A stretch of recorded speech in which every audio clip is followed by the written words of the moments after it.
The annual Illinois report card was released Monday, with many schools seeing strong progress compared to last year and pre-pandemic years. 23 News reporter Kaylee Randall talks with RPS 205 Superintendent Aaron Jarrett about some of the standout achievements on the report card and why this is a big deal for the district. Sitting at 48% is not an acceptable number. We have nearly half of our students that are missing 10% of their days. Schools across Illinois were evaluated for the annual Snapshot report card. Academic achievement, student and teacher information, and financial data were all showcased.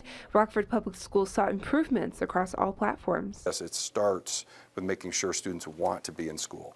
And that teacher-student relationship is what drives everything. And I'm proud of the work our teachers have done, and we want to continue to give them additional resources to do that work. RPS focused on 3 areas for post-pandemic improvement. Graduation rates were up by 2.5%, and freshmen on track rates increased by 11.8% since 2019, while attendance rose 3.7% since last year. We have to find ways to ensure that we are getting our students to school on time and ready to learn, and the district we're very willing to stand side by side with families to help in any way we can. Chronic absenteeism is another large issue within the schools. Rockford saw a 13.3 decrease in students who missed 10% of school days per year.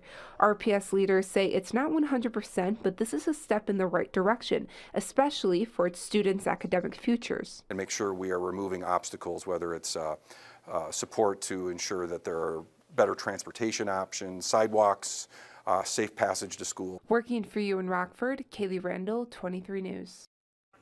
RPS leaders said they plan to look over effective programs for students that will be funded by state and federal funds and invest in those for its students' futures. Still ahead on